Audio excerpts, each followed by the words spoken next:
What's up, guys? Welcome back to another episode of the Z-List Cars. Hope everybody's happy, healthy, and safe with these rather strange times that we're living in. I myself have gotten back to work and I'm pretty busy these days, but did want to welcome everybody back to the channel and talk today a little bit about the type of vehicle you might want to choose when the going gets kind of rough. Before I get started, I just want to say thanks everyone for tuning in, and if you do like what you see, please do consider subscribing, as I am planning some very good things for the future of this channel that I hope you guys will really like. What we're going to do today is focus on SUVs on a budget. These days, SUVs are the craze. Everyone wants something big and riding up high with a lot of space and practicality and capability. And sedans really no longer reign king, with brands such as Ford just about altogether ditching the production of sedans. Today we're going to focus on, you guessed it, another top 5 list.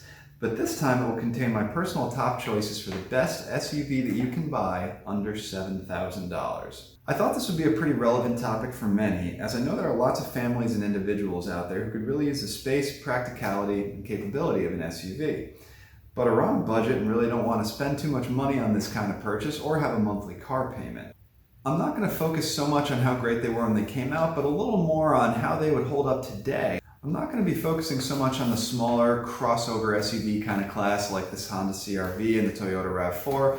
Those vehicles in that class represent some excellent choices as all-around cars for many people, but they're really more like lifted small cars than many larger SUVs, and they have relatively limited towing capacity, space, and off-road capability.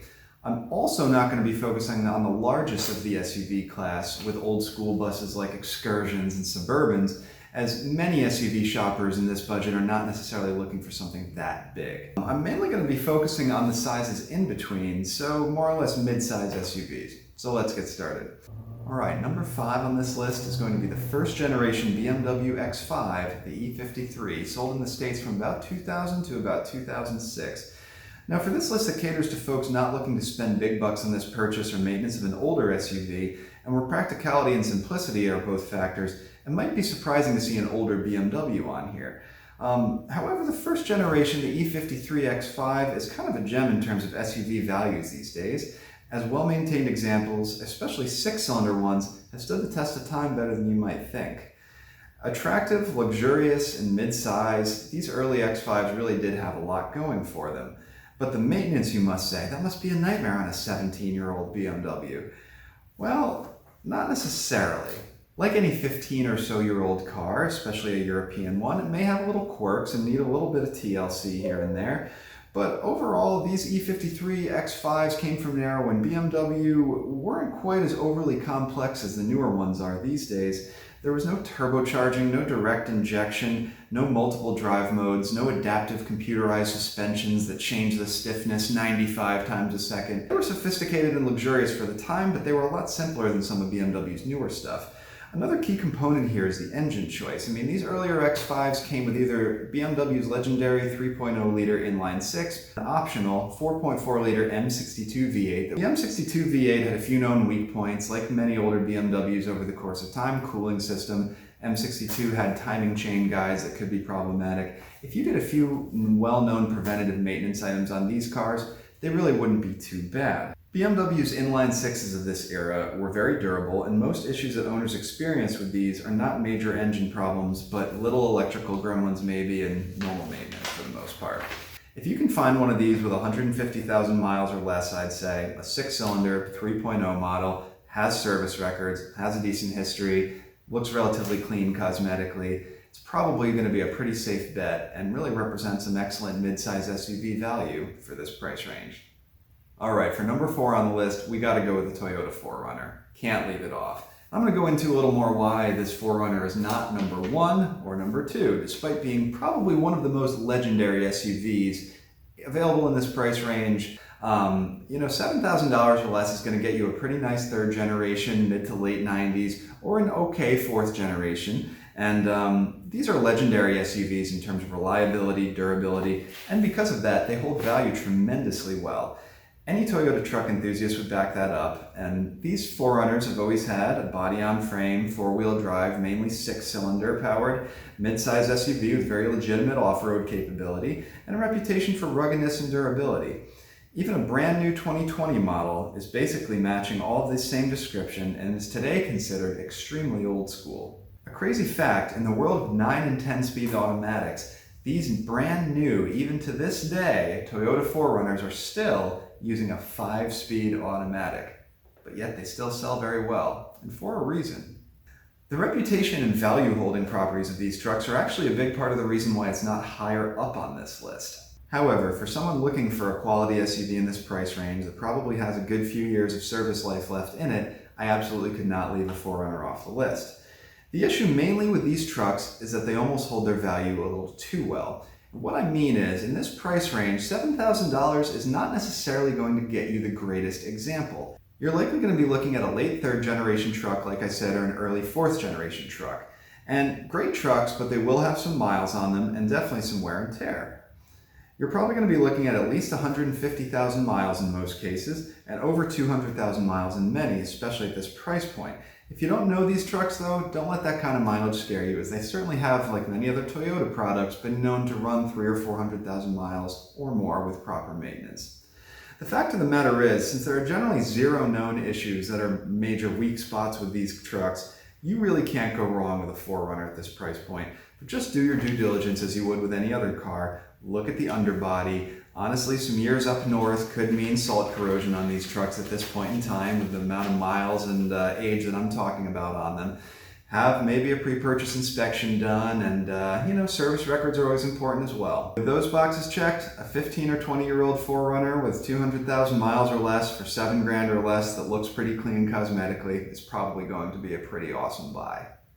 Alright, number 3 is the 1st generation Honda Pilot and 1st generation twin sibling Acura MDX. I chose the 1st generation Honda Pilot and its sister car, the 1st generation Acura MDX, as the 3rd best midsize SUV that you can buy today for under $7,000.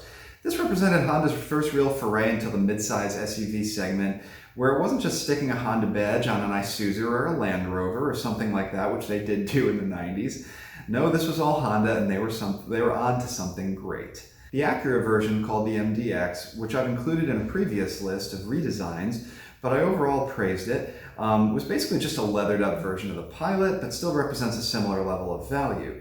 These days, both of these models, which started around 2003, can be picked up for very inexpensive. You can get a nice 2003 to 2006 example for $7,000 or significantly less all day. Yes, it will have some miles on it, but these are fantastic examples of Japanese reliability, and with a great Honda V6, all-wheel drive, spacious interior, and 3 rows of seats, it's a pretty awesome bet.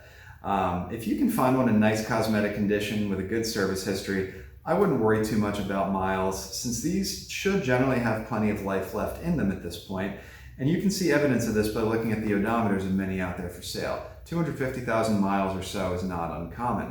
Now, the one issue to be aware of with these trucks is some of the early models did have transmission problems. If you're familiar with Hondas of this era, some of the 5-speed automatic transmissions that were mated to V6 engines, generally not the ones to 4 cylinders, so the SUVs were likely affected by this, some of the Acura MDX and Honda Pilots, because there was a 2nd and 3rd gear clutch pack, I believe, that was prone to failure early. With that being said, this is literally the only issue to be aware of with these SUVs. And at this point in time, if they've racked up all these miles and the car drives well, it's probably going to be just fine. Alright, number 2 is going to be the 2nd generation Chevy Tahoe GMC Yukon on the GMT 800 platform that was sold in the US from about 2000 to about 2006. These are rather large gas guzzlers, but they are truly amazing trucks. I say truck because they are definitely body-on-frame, truck-based SUVs offered with GM's excellent small block V8s and available in 2 or 4-wheel drive. They're spacious, comfortable, smooth on-road, capable off-road, huge comfortable seats, spacious interior, and are just known to run many hundreds of thousands of miles with basically regular maintenance. The most common engines found in these were the famously smooth and reliable 5.3-liter Vortec V8 from General Motors. They made about 300 horsepower, they used regular gas, which was a great thing, and they lasted forever. To my knowledge, there were a few transmission issues on some of these trucks as the years went on, and I do know from personal experience that brake lines can be an issue with these trucks, and those should probably be checked. But for the most part, these were not troublesome trucks, and there's a reason why you see so many of these with high mileage and many years of service life still on the road today. Like any entry on this list, the underbody inspection is going to be very important, especially if they spent any time in northern states, but most of you already know that. These are also pretty handsome trucks, and although GMs of this era had cheap plasticky interiors at this time, they were still well equipped, they were very comfortable, could tow a decent amount, and could serve as a work truck or a luxury family vehicle equally well. They are also probably part of the reason why the large GM body-on-frame truck platform SUVs dominate their market today. Alright, the number one midsize SUV that you can buy, in my opinion, today for $7,000 or less is going to actually have to be the first generation Toyota Highlander. This was a tough one to choose because the aforementioned Tahoe and Yukon were great trucks, but in the end Toyota wins this Z list because what this number one Highlander is just such a great choice for so many people. It really is not a direct competitor to the Yukon and Tahoe, which was number 2 on this list. It is a unibody car-based platform, and the Tahoe and Yukon are a truck-based. Or those trucks are really more of a direct competitor to the 4Runner I mentioned earlier on this list. The Highlander is a similar size to the 4Runner, possibly a slight bit smaller in the first generation, which debuted in 2001 in America, but it will drive and handle a little better like a 4Runner, more like a car since that's the platform it's based on. It certainly does have the legendary Toyota reliability with relatively no known weak spots on these, and many of the odometers on these early Highlanders look like that of a New York City taxi. Even if someone isn't planning on necessarily using it as a family vehicle, these Highlanders, especially with the optional V6 engine, by the way, go for the V6, these things are too big and heavy for that 4-cylinder, the old model that they came with originally. They're just an excellent all-around vehicle for reliability, space, practicality, or even fuel economy, which is much better than most cars on this list. If you're looking to have one car that does it all, can take the family on vacation, be a daily driver, take camping, or take your folks out to dinner, and you want to spend $7,000 or less, I don't think there's any better choice than the Toyota Highlander from 2001 to about 2006 that's been nicely kept. Alright guys, that's going to wrap up today's episode. If you like what you see, please do consider subscribing. In the meantime, stay safe, happy motoring, and I'll see you soon.